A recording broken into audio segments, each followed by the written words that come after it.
नमस्कार, मैं अपेक्षा मीना बीएनडी कॉलेज चिमनपुरा से एमए फाइनल संस्कृत के इस व्याख्यान में आप सभी विद्यार्थियों का हार्दिक स्वागत है, अभिनंदन है। एमए फाइनल के बच्चों को मैं फर्स्ट पेपर पढ़ा रही हूँ। हमारी पाठ्य पुस्तक काव्य प्रकाश को पढ़ाना मैंने आपको प्रारंभ कर दिया था। इससे पूर्व के वीडियो में मैंने आपको बताया था काव्य क्या है, काव्य के लक्षण क्या है, काव्य के प्रयोजन क्या है और काव्य का लक्षण और काव्य के भेद क्या हैं। इससे पहले वाले वीडियो में मैंने इससे दूसरा सूत्र पढ़ाया था कि वाच्य अर्थ की अपेक्षा व्यंग्य अर्थ के अधिक चमत्कार युक्त होने पर काव्य उत्तम होता है और विद्वानों ने उसी को ध्वनि काव्य के नाम से कहा है। आज उसी क्रम को आगे बढ़ाते हुए मैं अगला सूत्र प्रारंभ करती हूँ। अतादृशी गुणीभूत व्यंग्यम व्यंग्ये तु मध्यमम। अब यहाँ पर ध्वनि काव्य के लक्षण के उपरांत काव्य के गुणीभूत व्यंग्य नामक दूसरे भेद का लक्षण बताया जा रहा है। अतादृशी गुणीभूत व्यंग्यम व्यंग्ये तु मध्यमम। अतादृशी उस प्रकार के अर्थात वाच्य से अधिक चमत्कारी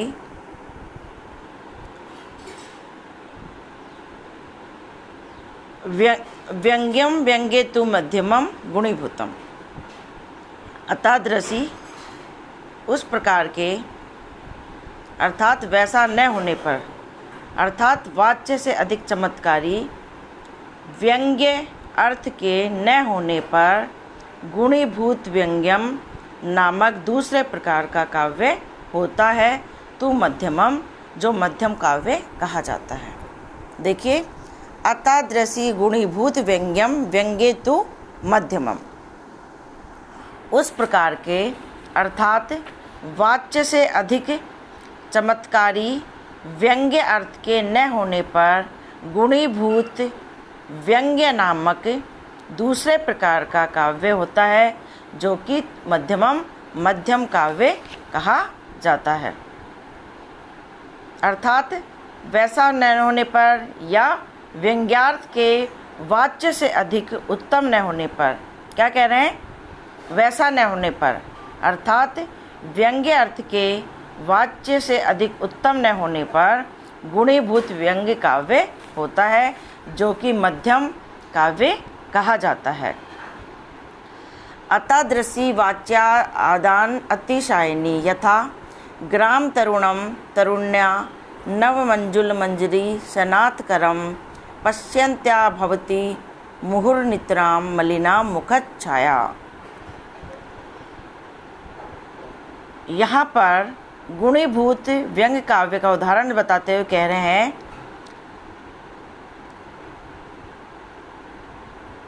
नवमंजुल मंजरी सनात करम, वेतस वृक्ष की ताजी तोड़ी हुई। नवमंजुल मंजरी सनात करम, वेतस वृक्ष की ताजी तोड़ी हुई मंजरी को हाथ में लिए ग्राम तरुणम तरुण्या, ग्राम के नव युवक को देख देख कर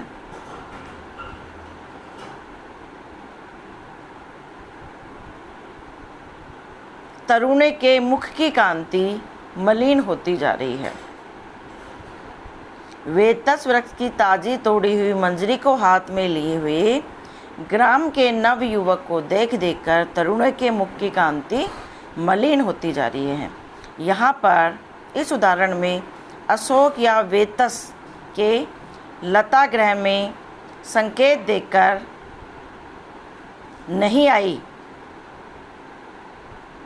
यह व्यंग्य वाच्य के उस व्यंग्य की अपेक्षा अधिक चमत्कारी युक्त हो गया है, गुणीभूत हो गया है, इसलिए यहाँ गुणीभूत व्यंग्य काव्य का उदाहरण है। अर्थात कहने का मतलब क्या है कि ग्राम तरुण के साथ मिलने का संकेत देकर घर के कामों में नायिका के व्यस्त हो जाने के कारण नायक से मिलने का समय न निकालने के कारण तरुणी जो है नियत समय पर नहीं आई और ग्राम तरुण समय पर पहुंच गया उसको देखकर तरुणी की मुख कांति मलिन हो रही है। अर्थात व्यंग्य जो है वाच्य के उस व्यंग्य की अपेक्षा अधिक चमत्कारी होने से गुणीभूत हो गया है। यह गुणीभूत व्यंग्य का उदाहरण है।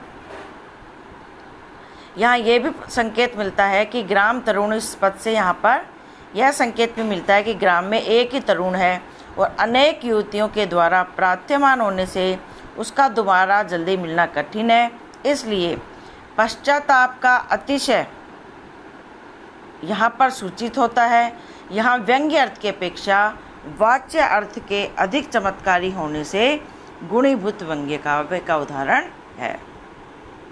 जहाँ पर वाच्य और व्यंग्य दोनों जहाँ समान स्थिति में हो, अर्थात जहाँ पर वाच्य और व्यंग्य दोनों जहाँ समान स्थिति में हो, वहाँ भी व्यंग्य के वाच्य अतिशयी न होने के कारण गुणीभूत व्यंग्य ही होता है।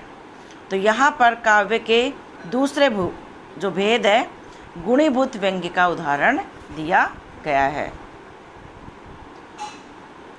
और क्या लक्षण बताया है कि जहाँ पर उस प्रकार के अर्थात वाच्य से अधिक चमत्कारी व्यंग्य अर्थ के न होने पर काव्य जो है गुणीभूत व्यंग्य काव्य होता है, जो कि मध्यम काव्य कहा जाता है। तो जहाँ वाच्य और व्यंग्य दोनों जहाँ समान स्थिति में हो, वहाँ पर व्यंग्य के वाच्य अतिशयी न होने के कारण गुणीभूत व्यंग्य ही होता है। इस प्रकार व्यंग्यार्थ के वाच्यार्थ से अधिक उत्तम न होने पर वह गुणीभूत व्यंग्य काव्य होता है। अगला देखिए, शब्द चित्रम वाच्य चित्रम व्यंग्यम त्वरम स्मृतम।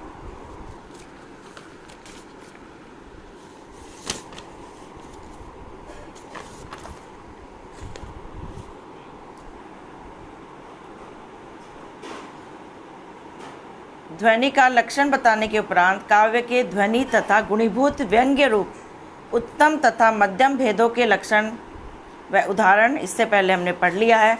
अब इस सूत्र में काव्य के तीसरे भेद चित्र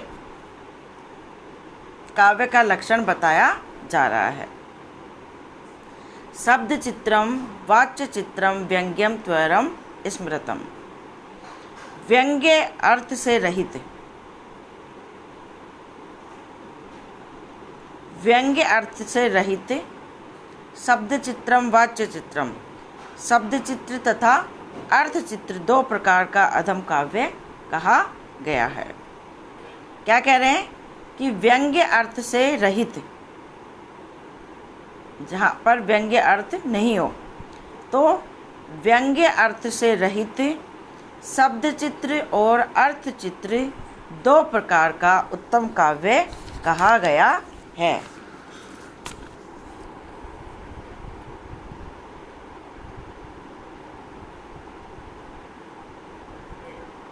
इस प्रकार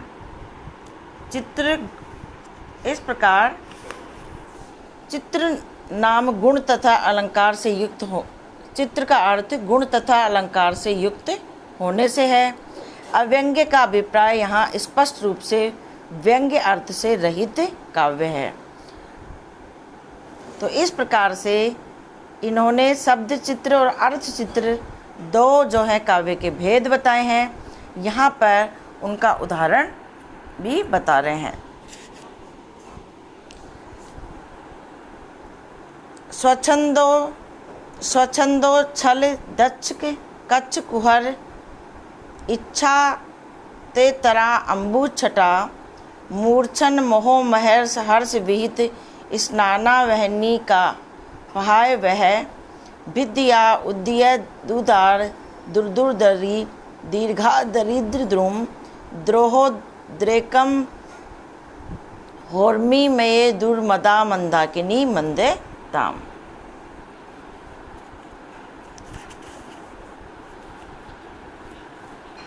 यह है शब्द चित्र का उदाहरण बताते हुए कह रहे हैं कि मंदाकिनी तुम्हारी मंदता अज्ञान अथवा पाप आदि को दूर करे। क्या कह रहे हैं कि मंदाकिनी तुम्हारी मंदता, अज्ञान अथवा पाप आदि को दूर करे। देखिए इस श्लोक का यहाँ पर इस उदाहरण का भावार्थ यह है कि गंगा तुम्हारी मंदता अर्थात अज्ञान या पाप को झटती तुरंत ही दूर करे। स्वच्छंद रूप से उछलती हुई अर्थात निर्मल और किनारे के गड्ढों में अत्यंत वेग से प्रवाहित होने वाली जो जल की धारा है, जिससे जिनके मोह अज्ञान का नाश हो गया है, ऐसे महर्षियों के द्वारा जिनमें आनंद पूर्वक स्नान तथा संध्या वंदन आदि के कार्य किए जा रहे हैं, इस प्रकार की मंदाकिनी तुम्हारी मंदता, अज्ञानता अथवा पाप आदि को दूर करे। इस विशेषण से मंदाकिनी के महर्षि जन सेव्यत्व का प्रतिपादन कर अन्य तीर्थों की अपेक्षा उसका महत्व प्रदर्शित किया गया है। आगे अन्य नदियों से उसकी श्रेष्ठता को भी दिखलाया गया है।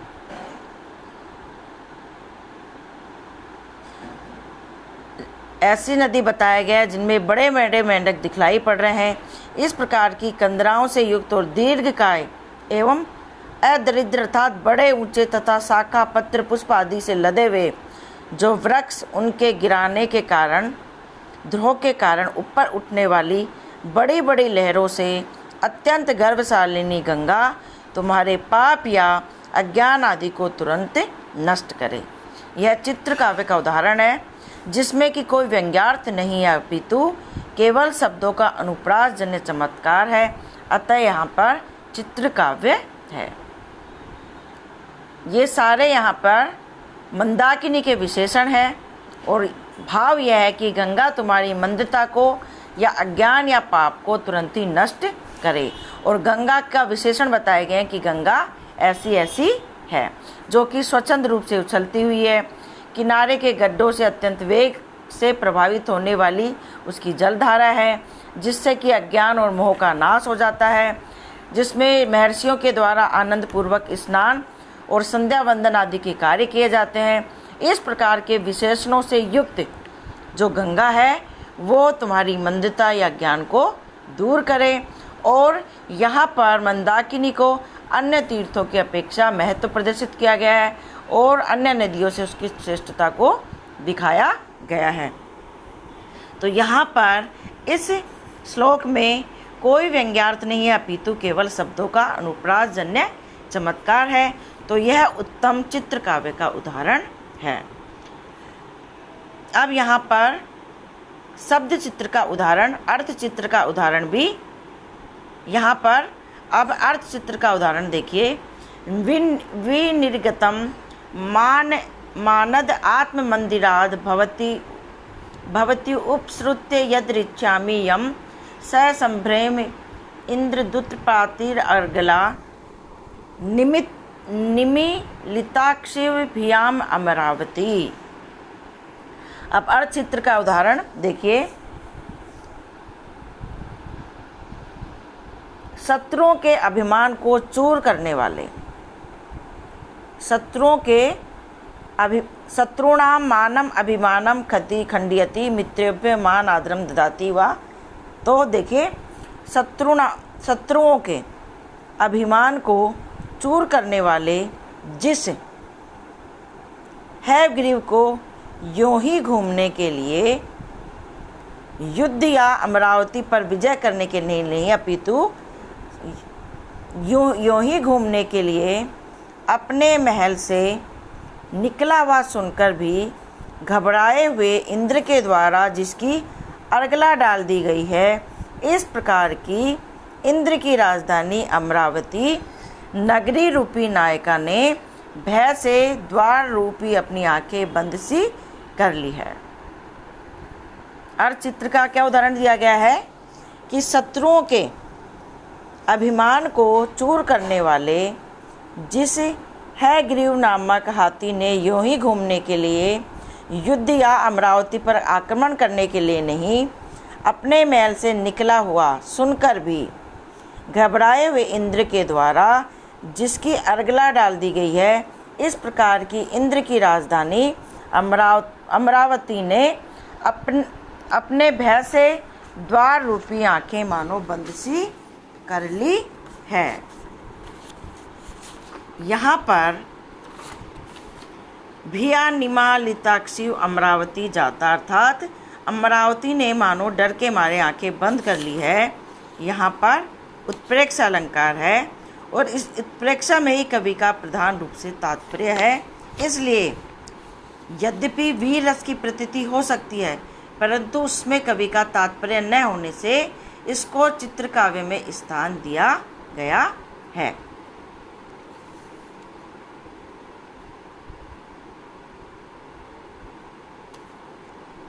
तो इस प्रकार से यह व्यंग्य रहित अधम चित्रकाव्य का उदाहरण नहीं हो सकता, अपितु उत्प्रेक्षा से वीर रस अभिभूत हो जाता है। इसलिए गुणीभूत व्यंग्य के उदाहरण के अंतर्गत इसको अंतर्भूत किया जाता है। इस प्रकार यहाँ पर काव्य के 3 भेद बताए गए हैं। पहला ध्वनि काव्य, जो उत्तम काव्य कहा गया है।